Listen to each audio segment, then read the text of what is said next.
and welcome to another episode of A Journey in Boots from Trauma to Triumph.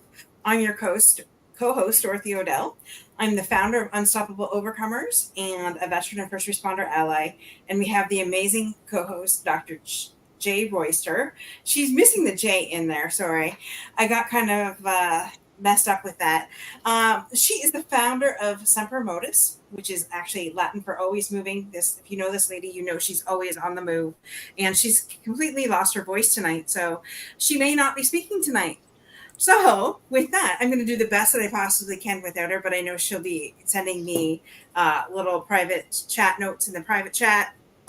But before we bring up our amazing guest tonight, which is Mr. Greg Bicknell, I just have to say that this man is actually, you can bring him up, Jay.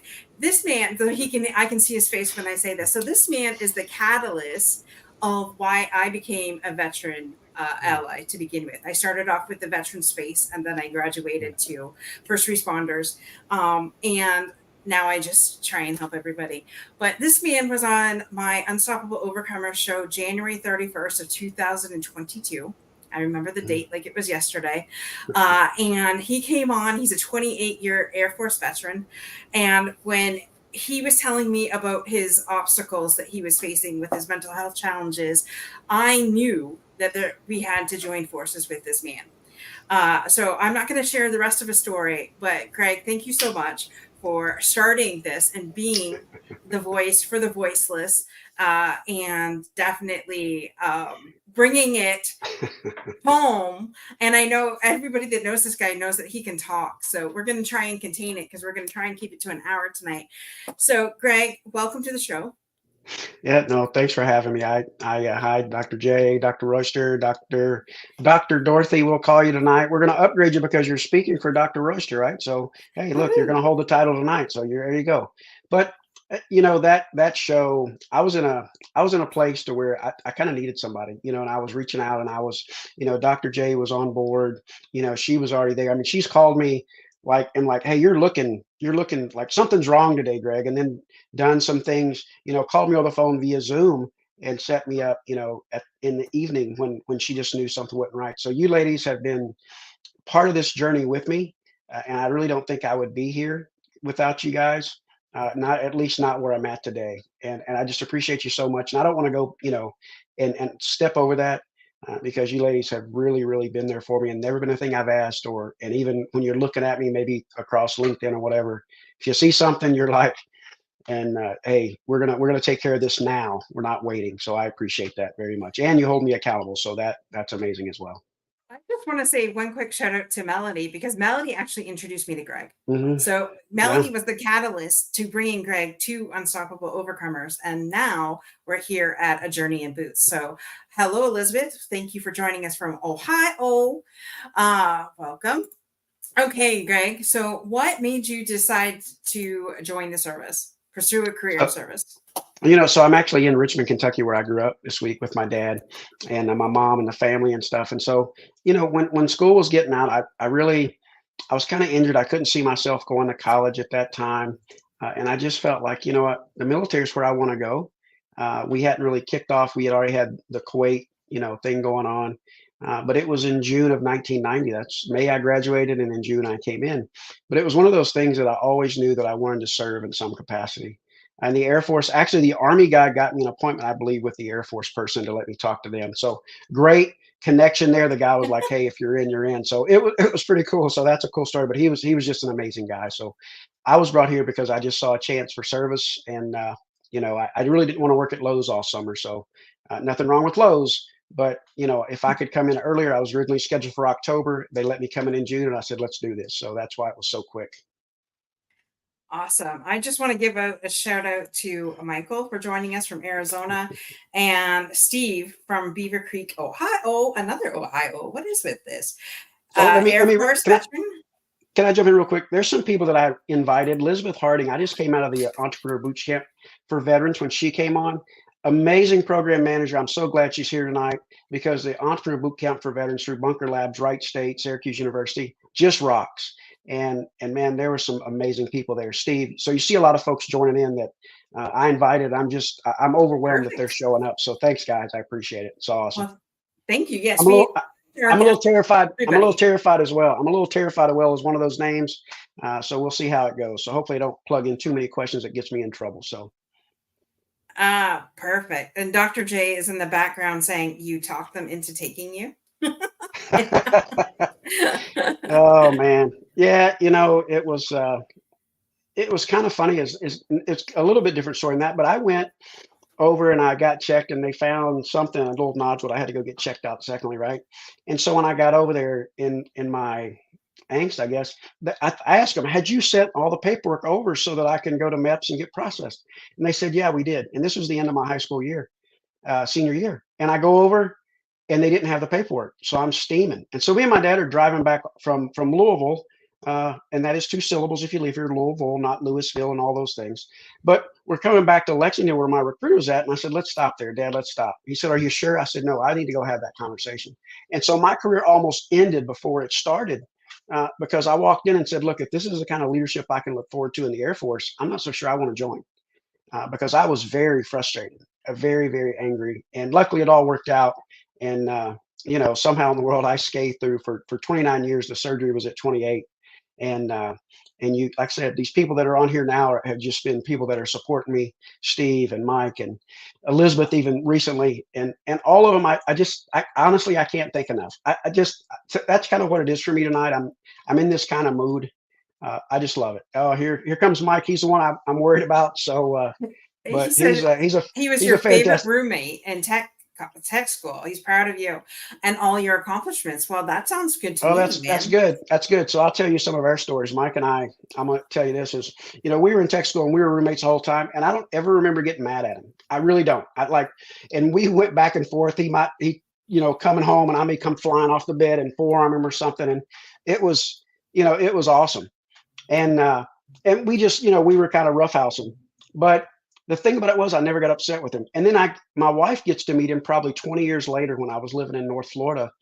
And man, we came in, he sat on the couch, brought a friend with him, and within probably minutes, we were back to being 19 years old in the dorms again. So it was just awesome. It's him, Micro, Alex Vestal, and Virgil McCadney. Those guys have been with me since the day I signed up, and we're still friends. We still hang out, we still talk, and I just love those guys. They've done so much to me and for me, and I just, like I said, I love those guys. They're amazing. And that's what it's all about because you guys make those connections. And here we are 20, 30 years later, still having those connections. Yeah, yeah, and it's crazy, because you meet Mike. He's from in Oklahoma. I almost messed that up. Oklahoma. We got another friend who's from Milwaukee. Another guy that's from down here in Florida. And got old hillbilly from Kentucky, and we all just came together just because we kind of clicked. We would work out together and things. But we about 3 or 4 years ago, I think I was on the phone with my buddy Vic. That's a part of the crew, and I was like, "Hey, let's call see if we can get a hold of Roe." And Roe was available, and he got on the phone. Let's see if we can get Alex or Vestal. Let's get him on there. And so we all jumped in, and it just started happening, and we've all stayed in touch like old buds ever since. What does it Mhm. say? AFSC is like MOS. Yeah. So we were She Air Force wants to Special. know what was your AFSC? Yeah, we were electronic warfare. So that's what our deal was. So we did the countermeasures, the flares and chaff and defensive systems and those things. We like to think it was where the smart guys went in class. But I was in there, so we know that's a fallacy. These other guys that are in there, it's it's pretty good. So they kept the curve up. I try to keep from. I think I met Roe in class because I may have slid back in one class that I probably should have studied a little harder. But it was all for a reason. Right. So 28 years, sir. So you had to have experienced a lot in 28 years. You want Mhm. to share what you can or what you want to share about your 28 years in the service? Yeah, it's I had the surgery at 28 and then I retired officially in 20 then about almost exactly to the day a year later. Uh, and so throughout my career, it was always ups and downs and there were some times that I wasn't taking care of myself. I used to love to work out. Now I look like I need to work out. And a lot of the folks that I had not look like I do. So it's evident. This thing puts like 50 pounds on you, I think. But anyway, uh, but man, it's one of those things that there was a lot of challenges always, but it was always people like some of these people that are showing up now. I saw Kiki just joined us. I just met her at EBV last week, and she jumped on. She does a nonprofit for domestic violence up in Georgia, and so Wow. When I tell my story, it's hard for me to tell my story without telling other people's story. And yeah, here's Alex. He's in. He was a friend from tech school or in basic training. Actually, Alex and I were there together at the same time in the same flight. So it's just an amazing crew, and I love these guys. But my story is about the people that were a part of it because when I retired, I don't miss the Air Force. I miss the people that I was in the Air Force with. The mission, I loved it, and you hear that from everybody. You hear Mhm. that from, and you get out and you're like, man, I never had so much stress in my life. But then when you reconnect with people like this, and I get a chance to meet new people like I did last week in Elizabeth's, class up at Wright State, it's just like, man, it just continues to grow. And once we sit down and start talking to each other and we start, we're on the same playing field. And we immediately the first night, I think we were outside smoking cigars and having a good time, and just getting to know each other. And Mhm. so that's what my story is about this. And I could go through, I'd be afraid I'd leave somebody out.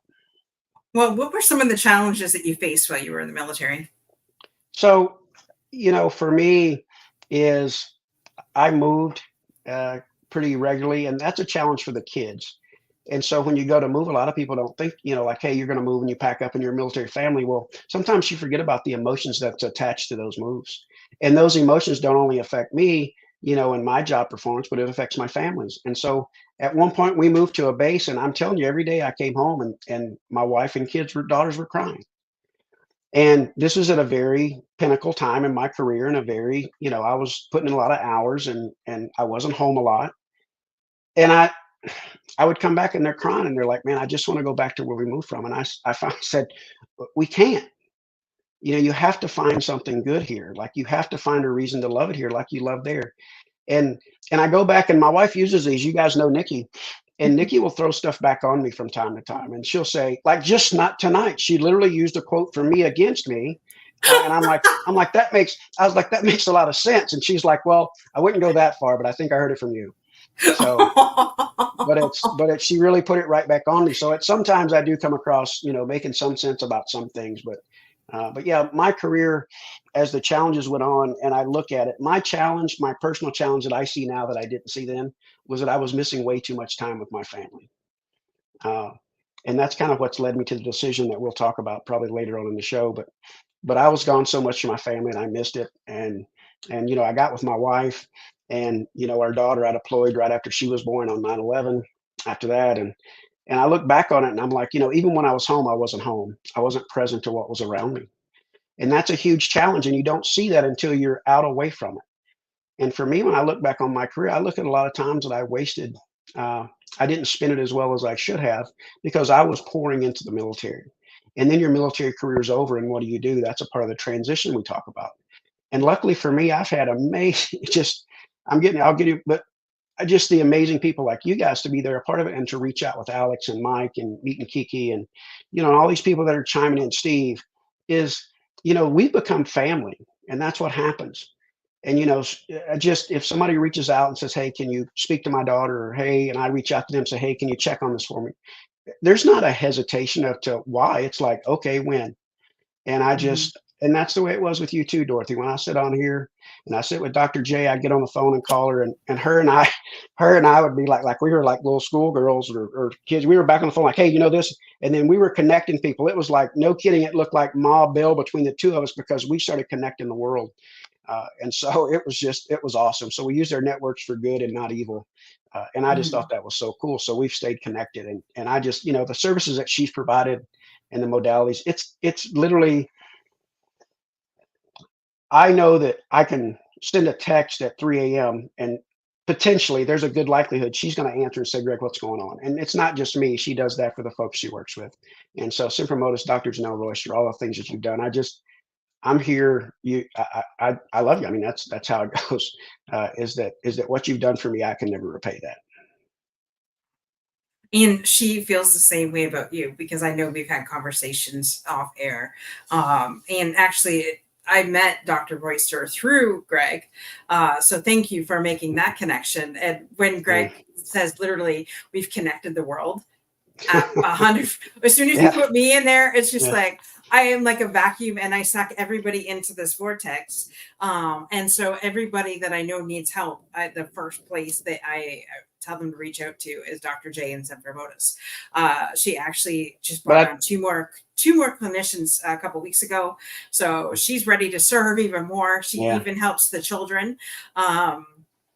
So when you said, the girls were struggling, she now has clinicians that can help those children that are struggling. So if you are in the military and your kids are like the same way as Greg's kids, definitely reach out, and I will get her information up on the screen. yeah, So and other I don't want to leave one person out that's really special because they made the connection. And I'll make, but Melody, you know how I feel about you. You're an amazing lady, and every time I pop up, Melody's always saying like, "Yeah, Greg, check this out. Greg, look what's going on here. Hey, Greg, we can make this happen." And I just love people like that. I would be remiss if I didn't say, Melody, I mean, you've been fantastic, and I just, you've meant so much to me. And you've connected me with so many people, but it's the circle that you have around you that makes you who you are. So if I'm even somewhat of a success today, it's a lot of people that's on this call that's took me there. So I wanted to make sure I hit Melody. Absolutely. So other than missing your family, what was the most challenging part of your journey in the military? I had a lot of fun in the military, and we'll hopefully some of the guys that are on here won't talk about some of that fun. I did warn them, guys, just so you know. Uh, but we had a lot of fun, and I always did. And I was going along really well in my career, and kind of when things started going south was toward the end and the brain surgery and all that kind of stuff. Because the rest of my career, the challenge was just doing the job and doing it the best you could, and making that time for family, making time for friends. But I look back on it now and I think, man, I was on the mission all the time. And I have friends that'll be like, man, the guys that worked here, they thought you hated your family. And like, we know you, we know we know that's not the truth. You love your family. But I wanted to make sure that I took care of the guys. And so some of those challenges, that work-life balance that they talk about, I don't know how you do that in some situations, because as you go up in rank in the military, the expectation is to put in a 12-hour day. I think that's Mhm. bullshit. Oh, sorry. I think that's a little bit far-fetched sometimes because it's not necessarily required. But when you get in those positions, if you don't do it, they're like, oh, he leaves at 4 o'clock every day. It's almost like a bad thing. We need to change that cycle and make sure that leaving at 4 o'clock becomes the staple, not the exception. Like, get out of here. And I Yeah. didn't do that. A lot of people didn't get to do that because I didn't let them. I had them sitting next to me as we were sitting there. And for those folks that I'm not definitely not going to call by name because there's not enough time, but I appreciate that. Absolutely. So after 29 years of life and service, what advice would you give others coming into the military life? So I would say that, find somebody always as you're coming up that you can lean on, because you're going to have tough times. It's just part of the job, any job really. But when you're in the military, sometimes you're put in odd situations. And back in those days, we would leave kind of middle of the night sometimes, early on in the career. And you just have to find, if you're trying to get better in your job, find that person that's better than you and be like, hey, dude, I love what you're doing. Would you mind if I kind of tagged, kind of hung out, or pay attention? Find that person that's going to be there, that's your rock, that you can go have a conversation with, no matter what happens, no matter how you're feeling or whatever. They know when you're not looking. They know when you're not looking like you should. They know when you're having a tough way to go. But you got to find those people and you got to surround yourself with them, because there's going to be a lot of negativity. If you're a hard worker, people are going to say you're a brown noser.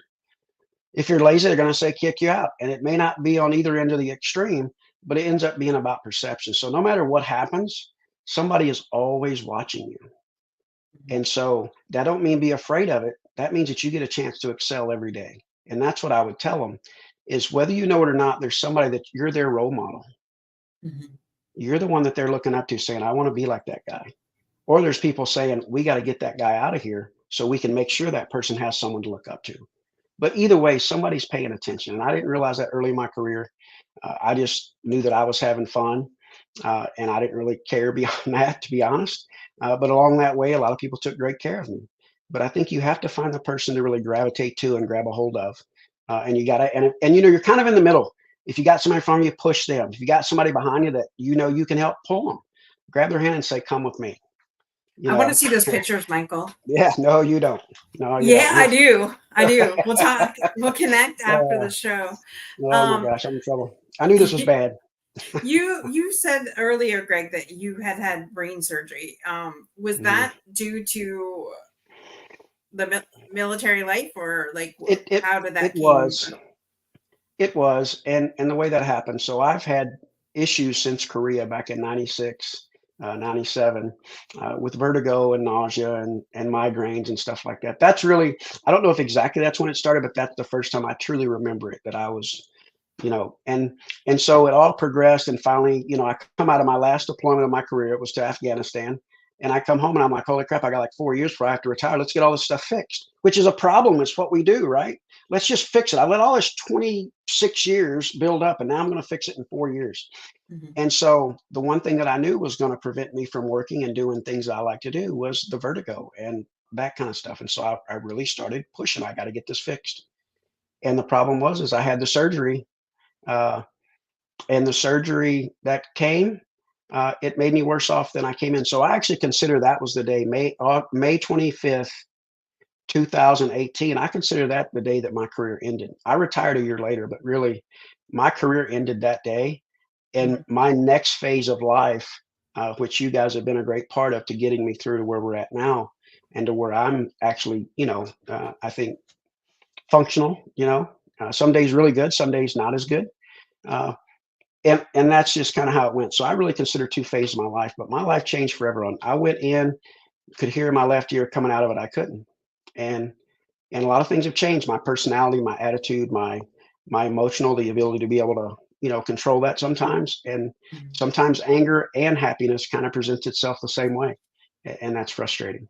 And I think that's kind And of part of would you say that definitely affected your mental health with it. It was all mental health. I mean, my mental health is really, I never dealt with it up until 28 years, and I'll tell that part of the story. Is I've never dealt with it. And I had a really bad day after that surgery in 2018. And when I reached out to a mental health professional for the first time ever and made very specific, very straightforward remarks and said, look, I need help. I'm in a bad place right now. I need help because I was at the peak and I didn't know what was going on. And the person told me, they emailed me back. I couldn't see. I was still double vision and I was blinking. And I typed in the only way I knew to get to them. And they sent a response back really quick that said, hey, you need to make an appointment with the front desk, not how can I help you or what's going on. And then to make it even better, they copied and pasted the Air Force instruction into that email to tell me why what I had done was wrong, the wrong way to communicate. So, that's a challenge, and that's not unique to me. That was Mhm. me seeing it firsthand, but I hear those stories so often. And not then, I hear them now. With the people I talk Mhm. to, I still hear them now. And Right. and that bothers me. It bothers me a ton because we made some changes at that base when that happened, and I don't think we've progressed quite as far as we need to, but I do think the Air Force is maybe a little further along than some, maybe because the mission said, I'm not sure. But I think we're all starting to see that mental health plays a huge role, whether you're military, civilian, or otherwise. And thank you for allowing me to go there because that was the one thing on when you were on my Unstoppable Overcomers show that really sucked me in with the veteran space, and knowing that number one, when you reached out for help, you were not given it, and then you had said something on that show that completely blew my mind. That day, you said 22 veterans a day died by suicide, and I started working with you, and yet the numbers, and I'm not just saying with you but with globally, and the numbers had doubled in less than 3 months. And that is the whole reason why I do what I do is so Mm, that way I know I can connect people to either Dr. Royster or mm, other people who just miss the camaraderie so damn bad that they can't even breathe anymore and they just want to yeah. talk to one of their buddies. And that's why I joined you in the one venture, and here we are. And Dr. Royster said that's why we now have the PACT Act, Yeah. so that Right. for people to get the help. But I do I do want to bring up, I want to read this comment here from Michael. What do you think about today's Air Force? The image of some airmen, the differences in how it was when we were in the service. Do you think today's airmen still live by our core values, integrity first, service before self, and excellence in all we do? The one there, I think that I have a hard time with the new generation, based on kind of how I would respond or way we would be the service before self. As I see and I hear a lot of folks that aren't exactly selfless when it comes to the mission set. They want to make sure they get off at 4. If they don't, their wife's calling their front office, and that's always happened. But I think today that we've given people the ability to have that voice and say, look, something's wrong here. But I also think sometimes maybe we stepped across that line a little too much. I would say when I speak for the Air Force Wounded Warrior program, they talk about, I say, the mission, the slogan there is, was it mission first, people always? And I think it should be people first, people always, because if you take care of both sides of that, the mission kind of takes care of itself. And so I do think that the integrity, I think that's a case by case basis. But I do think that that service before self. I think there's a challenge there. And again, this is what I see, not based on what I just think, but I see it. I'm in a lot of different message groups because I'll, hey, what's going on, or ask people how they're doing if I see something crazy happening, or see that they maybe need someone to talk to. And I think that's the biggest one. Is I think the service before self.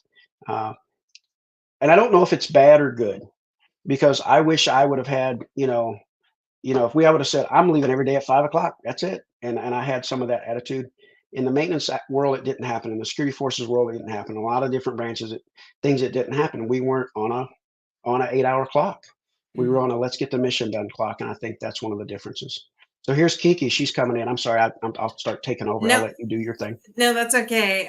Mental health discussions are sometimes of a lot of us avoid them due to the stigmas. As a two times suicide survivor, it's great seeing you speak so candidly on this topic.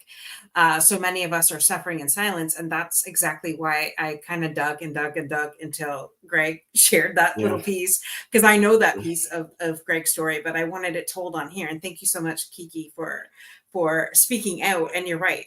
That's why we started this show, because a lot of people are suffering in silence. And on our watch, that's not going to happen if we have anything Right. to say about it. Mhm. Right. And I'll tell you, so Kiki, when we went into entrepreneurship, the boot camp, we got to introduce ourselves. And I told a real quick snippet of my story, but I did mention that, things changed, and I'm not sure how I did it, but she got the message that, at some point I just didn't want to be here. And she came up to me right after and we started having a conversation. But I'll tell you, and there's people that are maybe on here or joined in that I haven't seen that were part of the class. Kiki, man, she was so much fun in that class. Like, she had me cracking up every day. She was very like humble and say, "Let me learn." I love that about people. I love that about her. And she came in there with like, "Let's make this happen," because I can see your drive. And Mhm. when you see something like that, it's it's awesome to see. And I know she's committed, and I'm going to do everything I can to help her. And I'm probably going to connect you guys with her, because Awesome. I think it's a good cause, and I think she's someone that has a voice already, and I think that it's a voice that needs to be heard. Perfect. Dr. J is in the background saying no permanent solutions to temporary problems. 100%. Right? Yeah, In a right. split second, we make that decision to end our life, but it's a temporary problem, guys. Everything is fixable. Everything Yeah, is fixable. Whether you think in this moment, if you're listening to the show, whether you're listening to it live or whether you're listening it to the replay, whether you're listening it on Roku or whether you're listening to it on our Spotify, it is 100%. If you're going through the fire, keep walking and reach out to call 988 immediately if you're having those thoughts of leaving us. And also we'll put Dr. J's information up top too, because like I said, she has several clinicians that help in this area. And she would rather take a text message or a phone call at 3 o'clock in the morning than know that somebody died. well, I want to hit something real quick on this. Is so, there's that temporary. It's a permanent solution to a temporary problem. We've heard that. We've all heard that. But when you're in the moment, it seems like a good idea. And Mhm. that's the tricky part. And I know Dr.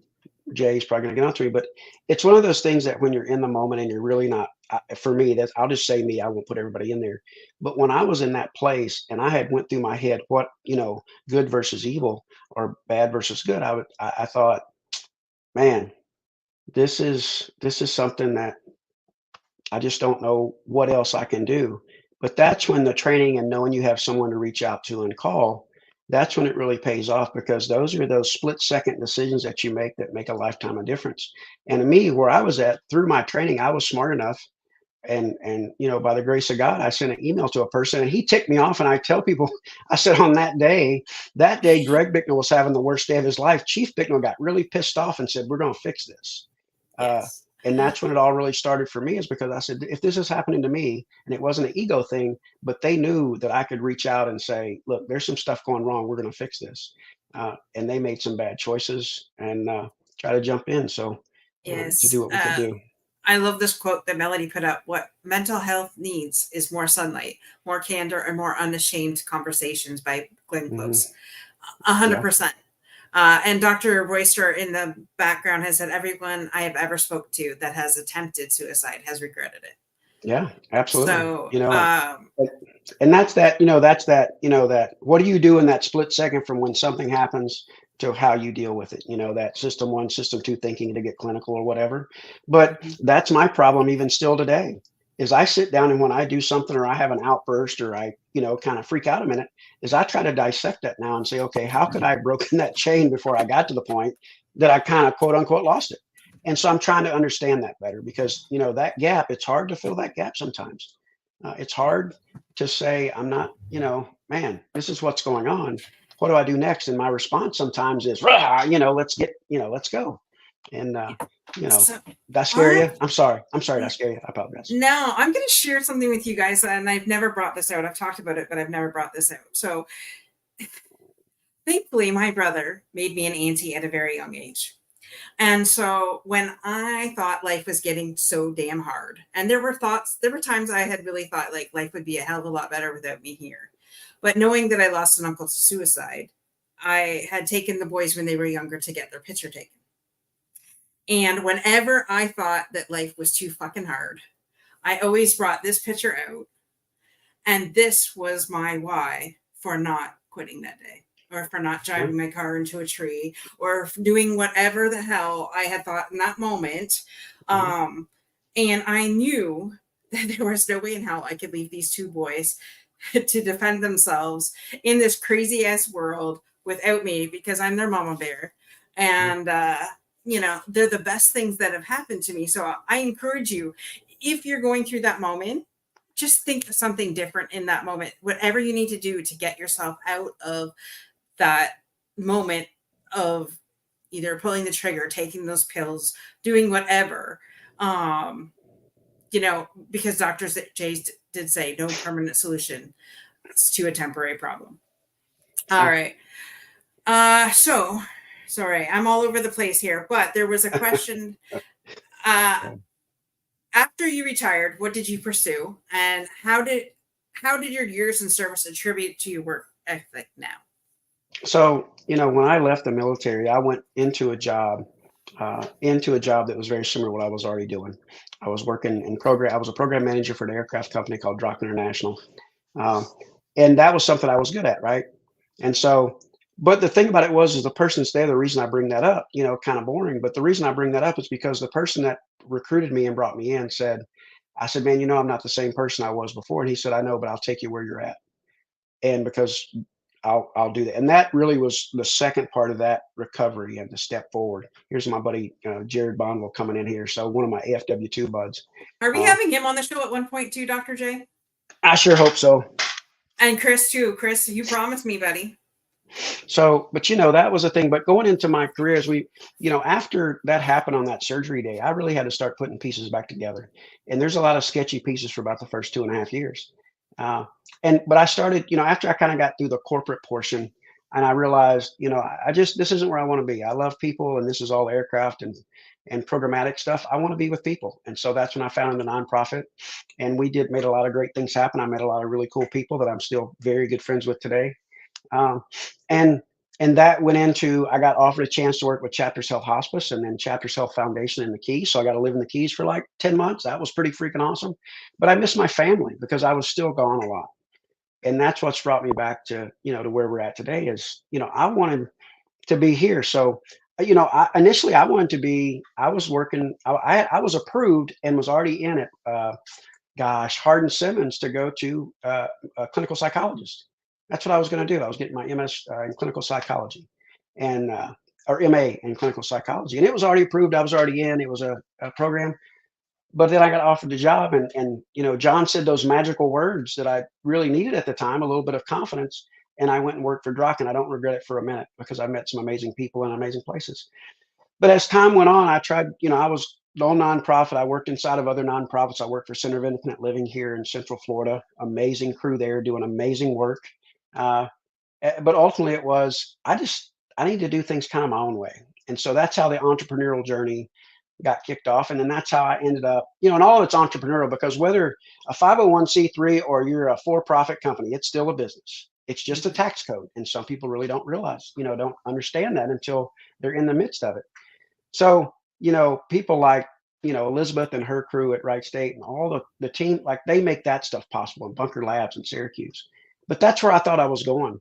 And, I went and I don't want to tell this, and this is last week I was up at Wright State, and I had Sunday or Saturday we got there. Sunday it was a 12-hour day, Monday 12-hour day, and Tuesday 12-hour day. And so you guys know me well enough to know how well I do on 12-hour days, right? I don't do so well. So by that Wednesday, I honestly couldn't really go anymore, and I started getting a migraine as I get at 3 in the morning, and I couldn't go to class that day. And the next day I tried to go, and just everything hit, and it was emotional. It was just a lot of stuff going on, and I needed to take care of myself. And so in the past, I wouldn't have done it, but I said I need to step away, and that was one of the hardest decisions I've made in a long time because the program was awesome, the class was awesome. I just had to take care of me. And in that part, I started talking to my wife, and we decided, you know what? Let's just go and do and volunteer and help with folks that we can go and people that we want to help, like Kiki and people there and We Care there in Central Florida. And I can just want to be a part of that so I can help them, do their mission because I wish I did, but I don't really have the capacity to do all the things that I need to do as an entrepreneur. And I'm too hard headed and get too, fired up sometimes because of just, like I want it to get done. I want it to be my way sometimes. And with my lack of emotion regulation, sometimes it doesn't end well. Right. And so I have to figure this out. I know that well. Mr. Bicknell and I have butted heads a couple times, and we're both Yeah. too damn stubborn. But I Yeah. love this guy like a brother, and so uh, And I and don't think thank that's you any. for showing me that side. Yeah, I don't think it's anything unique. I think I've always maybe been a little stubborn, maybe a lot stubborn. But the problem is in the old days, I could handle all the things that were going on, and now I'll be a little stubborn and things start happening, and I kind of lose my temper or lose my cool, and I don't like that. And so I'm still trying to find, as my counselor said, I'm looking for that magic bean uh, to be better than I ever was or what I thought I was. And and again, it's Carrie Stewart. He's the one that people keep coming up in my head. Carrie Stewart, you know him well. Oh Liv yeah. Bliss, he's out in Oklahoma, just started up a new yoga clinic on Monkey Island. He is he has just been one of the best friends, ever. He will call, he checks on me regularly. And the guy, when I was going through a really tough time, he's the one that reached out and said, dude, I got this thing for you. Come out to Warriors Ascent. And I hope to get out there and keep supporting him at his center that he's building out there just outside of Grove, Oklahoma. But Carrie's been a great friend. Just, so many people I'm thankful for. Absolutely. Carrie is an amazing, amazing man as well. And one day we will have him on. And I also want to get Jeff Knight on here as well. Um, but would you say that with because you said that you were having problems with, maybe not even problems, but anger and stuff like that. Would you definitely say that was from your brain surgery? Is that Uh, part of it well, or? I, w- I would say things happened, throughout my career, and I just didn't deal with them. Like I didn't have to. Like I was equipped at that point in time to handle it, right? And so what happened, and this is what I get worried about even nowadays is, everything was going on pretty good, and then something happens with me. I had that surgery, right? It was supposed to be to help me. Well, my life changed drastically that day, forever. And so all of the things that before I could compartmentalize and not worry about and not think about, I no longer had control over that.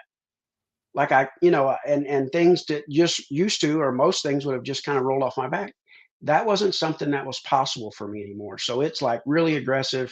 And then when I wasn't really aggressive up there, maybe it was me sitting in my office just kind of chilling, watching TV, and keeping the door shut. And Right. so, that's that's it's a big change from who I was because a lot of people are on here, especially is we had a lot of fun and I was never set down and never sat around.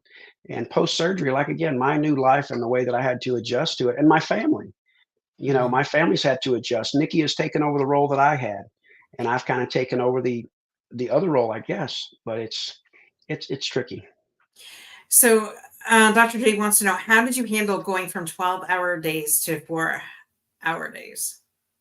I don't know the 4 hour days. I'm not sure when that may have happened, but I'm trying to. And I know why she says that, because she's gotten on probably 2 years ago. She said, Greg, you really got to, I know she set me up. So you guys know me too well, but she said, Greg, you got to slow the train down. Like we got to you got to pull it, because you're just going, going, going, going, and you're in mission mode all the time. Uh, and, and really the people that know me, that's the way I've always been, but I'm not, that's not the way I can be these days. I have to really think my way through it and be deliberate in things.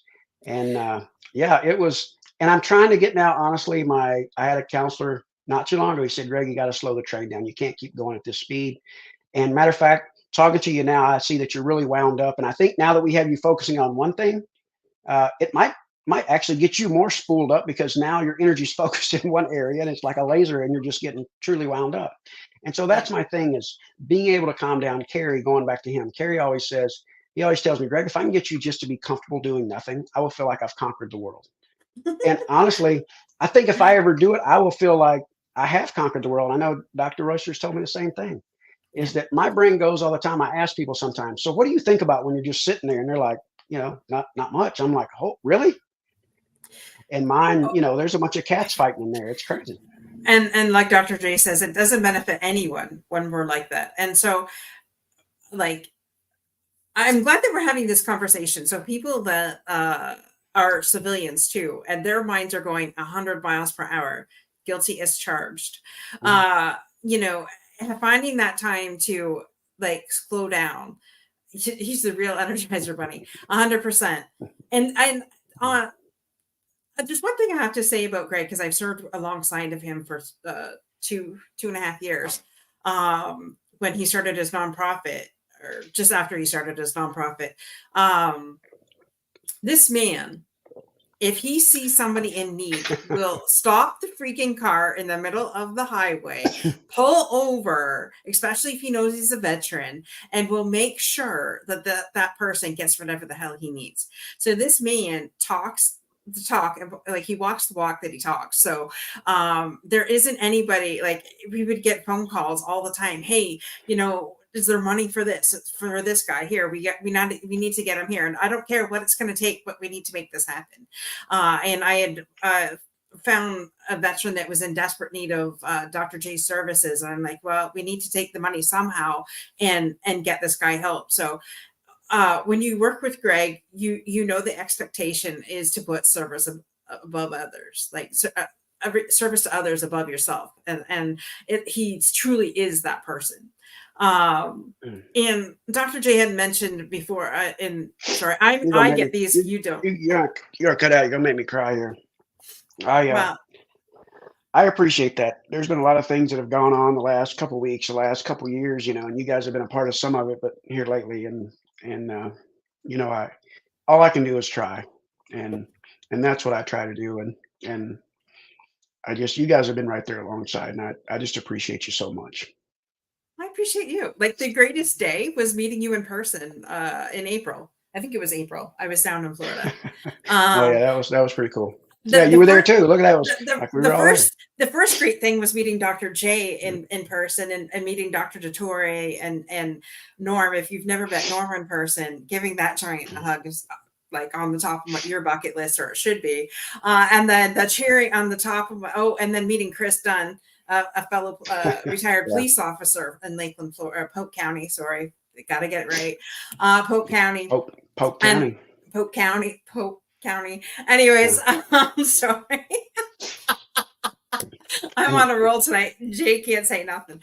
Anyways, and then meeting Greg and Greg took me to the airport. So he was like the cherry on top of my icing of that 3 days that I was in Florida.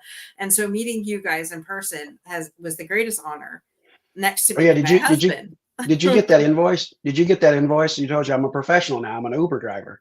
So you thought that was free, but there's an invoice coming in the mail. I just didn't know how to get it to Canada. So Wow, no, I'm maybe it's playing. lost in the mail. I was, no, I was honored. I'm just joking. I was honored to be able to take you there, because we got a chance to really connect over the 45-ish minute ride, and it was fantastic. So I do have something to ask you.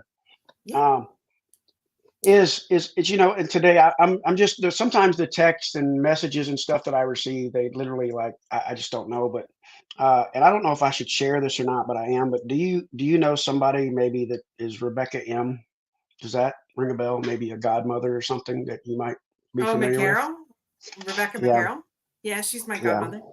Why yeah. did she And say? so Oh, if she said something bad, don't say it out loud. no, no, no, no. She sent a fantastic letter about you, and I had no idea. so she sent me a message, and she just thanked me and on behalf of you, and it was a very very nice letter, and I was so humbled by receiving that. And I didn't like I got Mike. I'm trying to be serious now. Mike's talking about a gum sandwich because I may or may not have said that to a few people who had bad breath back in my younger days, but like man, you need a gum sandwich. But anyway, if that's the one he's going to tell, I'm good with those. Uh, but I get this message kind of out of nowhere from her. I'm like, my gosh, this is just awesome. And she's thanking me for introducing you and kind of not introducing you, but just kind of coming together and for what I've been doing and what I've done. And I just feel like I've just been kind of having fun, and getting to meet people and doing cool stuff. But when someone reaches out like what she did, and really she has never met me and only knows me about what she knows you, and to reach out to me like that was just it really touched my heart. It really did, and I hope she knows. And if you talk to her, I appreciated that and needed that more than you'll ever know. So I think sometimes we get these little sprinkles from God that says, you need this now. We're going to help you through this, and that message from her, it meant, and it was today, and it was very special. So I Wow. Well, I I knew appreciate that. nothing about that. I knew nothing Yeah, about that. So you'll have to fill me in on that. But yeah. she is my No, that's she is my fairy godmother, and she is my dad's cousin. Um and her husband was in Vietnam. Yeah, that's what you said, Uh 6 years and yeah, yeah, special yeah, man. yeah. So Elizabeth here, Greg, we haven't known each other for long, but I'm so proud of you for pivoting to ensure that you're thriving at the same time you're helping others thrive. Blessed and honored to know you, Greg. Yeah, and that I just like I felt like I was disrupting class there, and like I said, there's a lot of emotions going on and stuff, and I told Elizabeth, and she's just, I mean, I'm telling you, she's amazing. The very first day she says, and I'll tell you, she goes, "Hey, is there anything anybody needs?" And so if you guys know me, what do you think I said that we need in the snack bar? Diet Mountain Dew, right? And so I said, "Hey, there's no Diet Mountain Dew back there." And so, boom, first break, Diet Mountain Dew. So I'm like, all right, she's awesome. She was already cool coming in. Now she's like top of the list. And but when I was kind of struggling there a little bit, all of our conversations were always positive. Elizabeth, you're on here. I'll say it in open air. I appreciate you. Uh, and and that's just that's one of the things that I'll never be able to repay is she understood. She had a conversation very very nice, sitting out in the chairs where I was just kind of trying to gather my head, and it was awesome. And Mm. so yeah, it was really cool. So if you just look up Wright State EVB or Bunker Labs, you can do it. So Dr. Royster has a question. Yes. So she's saying to me that Oh, she I definitely want has a to healing. Oh, Oh, here we I go. want to ask him one question. What skill? This is all I got. So this is it for today. But All right. what one skill have you learned in the Air Force that you've carried through and tried to give to others? I think it's giving somebody your attention. I think it's the skill, and your is to be able to when they come in and they want to talk that you sit down what you're doing and they're the most important thing in front of you. And the skill in the Air Force is just caring. You care about people, and there were times to where sometimes caring about someone isn't always like, "Hey, good job, Jimmy." It's sometimes it may be, "Hey, man, you got to step your game up." And I wasn't always perfect at being able to deliver those messages, as well as I would like to. But I always wanted to make sure people was succeeding. And now is with that is kind of where I'm going into is I have this thing it's called connected reverence, and that was why I was at EVB was Connected Reverence. And Connected Reverence to me was just about showing the love that people had shown me, like you guys. As I reached out to Dr. Rush and said, "Hey, I want to get Semper Modus in here, and I talk about you anyway. Let's do it where I can send everybody to one location. Hey, Dorothy, and all these things. I was just talking about this, saying, let's make this work. And really, it was just about connecting people and making sure people had a way to reach out. But for me, it started with people that loved me for really, like I've said this 1,000 times, but for no other reason that that's who they are. That's who you guys are. You love people, you take care of people, and you've taken care of me. And so when I looked at a way to give back, it looked to be, just the way that I wanted to go is to do some speaking engagements, go out there, help where I can, but really to give back to those that have taken care of me and to volunteer in the community. So now with Connected Reverence, it's going to change quite a bit. If you go to the website now, connectedreverence.com, it's going to focus on me coming out and speaking and volunteering because I decided at EVB that, you know what, I can go and volunteer and have no stress for the most part because I'm not contractually obligated or I'm not. So it's taken me and I'm not, in fear and I'm not sitting there doing it. And so I want to go out and still continue to do exactly what I've been doing for the last 5 years. But I don't want to do it under a nonprofit. I don't do it. I want to help a lot of nonprofits. I don't want to do it under a for-profit, but there's for-profits I really want to help and make sure that they succeed. But I just think that's where I'm at is I don't want to be a CEO anymore. And that's probably shocking to a lot of people. I don't want to be a founder anymore. I want to find people, not be a founder anymore. I want to get people through some of the things that I went through and just try to help. And I don't want there to be money attached in any direction, giving or taking or asking. I want it to be a situation where I say, look, how do we make this work and what are the resources out there? Hmm. Amen. And so, And that's, not to mention, he's got a beautiful grandson that he oh loves my gosh. spending time with. Yeah. Yeah. Way to come in strong with that one. That's, he's the one that he changed my life. Nikki, she changed my life because she straightened me out. But when the grandson came along, Rory, oh man, I'm getting emotional again, but I would see him do things that I never got a chance to see my own girls doing. And I would look at Nikki and say, "Hey, did our girls do that?" And she was like, "Yeah, but," and not being mean about it, she'd say, "Yeah, but you weren't around. You're either working or deployed." And and that hurt. What was that? Oh my Her gosh, cat. we got a cat butt on TV. Anyway, I had to think so, for a minute because that looked kind of but obscene, yeah, but that's funny. yes. I was like, "Oh, I hope it is a cat butt at one point." What I was thinking, but besides that, it just, it's one of those things that I, I just want to do what I can, and there's certain things that I'm limited in, and when I try to do that, it gives me stress and it makes me have a bad day when maybe and I've just decided that I need to relax. I need to slow the train down. I need to maybe just work 4 hours or whatever, and I get this advice all the time and I tell people the same advice, but I don't take the advice. And so if Huh. we see Dr. Royster doing a cartwheel here now, we'll know. And we see we got Ghost Ship Warriors on here. So Perry showed up, another Hey, amazing Captain. organization. Another amazing organization. I went out on their trip and oh my gosh, it was so good. It was so great. It was what I needed at the time and a great group and a Soldier's Heart, Bluegrass and Muddy Waters, Ghost Ship, Warriors. I mean, just my gosh, they accepted me like I was one of them. And really it was through a conversation. He's like, "Hey, I'll put you on the boat." And then through that, it just things started building and I'll put this out on air. Perry, if I ever get to a point I want to be able to. I would love to write a check or figure out a way to write a check to get you, to get you a boat that carries a few more and ones we've talked about in the past.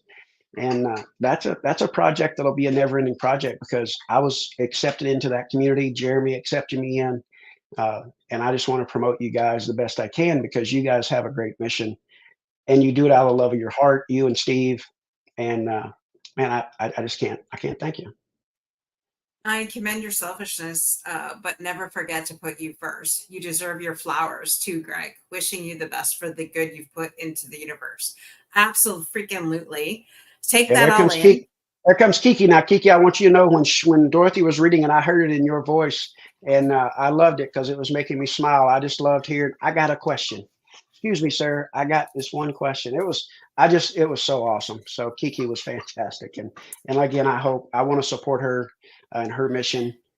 She started with her mom, and I'm just here for her, and I think I'm going to be able to help her connect to a bunch of great resources as well. And I just, so everybody that's been in these comments, I'm going to be connecting with you after I get back from vacation, and I definitely want to have a conversation with you, see how we can serve you, see what your story is, see if you want to share your stories, because sharing your story is powerful. And I know, yes, Captain. Before we completely wrap this up, Dr. J said something in the back that I can't step over. And she said, transition takes a month for each year you've served. It's grieving the life you knew and the life you had. It takes time. Quickly, Greg, how was your transition from military to civilian life? I think I'm going on 5 years now. It hasn't been successful. I mean, just being blatantly honest. Uh, and I just keep looking for, the next step that it takes to continue to get better. And in the process, hopefully I can introduce some other folks to my amazing network, and that's helped me to get where I'm at today, because it's been a struggle. But I love everybody that's been a part of it, and I'm not here sitting having this conversation without all the people that's been a part of my network. So the ones that are on here and the ones aren't, I mean, I love you guys, and I can't thank all of you enough. I just can't. Absolutely. And Dr. J does have a healing plan for you. She said that twice in the back room. So Yeah, connect with yeah. her. For those of I, you, for those yeah, of I knew it was you, coming. Thank you. for those of you, like Dr. J has 32 healing modalities. However, we also have access. 37, get it right. Is that right? Or 37. 27? It 27? changes. 37? No, it's 37. It changes weekly. Like I can't keep up. Anyhow, she That's also has Norm's fault. access to a hyperbaric chamber and access to Dr. Joseph DeTore. Uh, so, friends, don't think that just Who's because amazing. He's amazing. don't think just because you tried one thing and failed at it that it's not, that there isn't something out there to help heal you, because Yeah. number one, you're not broken, you're just kind of crooked, and we'll get you straightened out. And between every hat trick that Dr. J has, between Dr. J, Dr. DeTore, and other doctors that we have at our disposal, we can definitely get you help. So Yeah. with that, though, if you live in Florida and have a TBI and you're served, we can get you in the study. Oh, Yeah. so Absolutely. if you live in Florida and have a TBI, we can get you in a study. Well, look at that. That's just word that was just brought up today. And I No was welcomed money. in. Dr. Oh, DeTore welcomed me in. I went through part of the study, and we determined that I didn't need as the type of treatment they were going. But he was more than willing to open his doors. I went in, but it's something else that Dr. Royster and other folks is trying to get there. But Dr. DeTore is freaking amazing. Uh, yeah. and She says so, this is different, but we'll talk about it well, off air. I have one okay. last question. One last question. What is the one thing that nobody knows about you? I don't know. I'm pretty much an open book, but That's what everybody's leaning everybody says when forward. they come on this show. So the one thing that most people don't know about me, well, I guess right now, since I was out picking blackberries yesterday, I got some bumps all over my feet because I'm too dumb to put on long pants. I wasn't picking blackberries. I was looking to find something to build a smoker, right? And so I get back home and I'd rubbed alcohol on my legs. And so one thing that nobody knows about me, because it has to be recent, because you know, I'll tell you what I'm thinking, is that I've got all these little red spots on me. Uh, I think there's a name for them, Mosquito mosquitoes bites? or whatever they are. Oh, brother, Yeah. I'm And allergic to so, mosquitoes, so I feel you. so I'm just saying that's something people don't know about me, is right now as we're doing, I'm tap dancing over here because I'm scratching my feet and everything I can. So I love it, but I don't love it. I'm sorry. I love being on here with you guys, and just appreciate, you bringing me in, and I want to keep this contact. I know we're locked forever. I appreciate you. Yes, 100%. Next week, I will be on vacation, so you will have a new co-host sitting in the chair. You will have Air Force, or Army? Air Force, I think. Air Force veteran Scott Hendrick will be taking my place with Dr. J. Hopefully, she has her voice back, because if not, this is going to be great. This was planned. Definitely, though, I just want to promote. I know Dr. J's trying to hurry me up, and I'm getting there. I'm landing the plane. We're still within the hour. So, for all your healing mental health needs for you, your wife, your kids, everybody in your family, definitely reach out to sunformotusllc.com, please. Go check her website out. definitely she has people that can help you. And I'm not just saying this. I mean, this woman is amazing at what she does, and she doesn't back down until you're healed.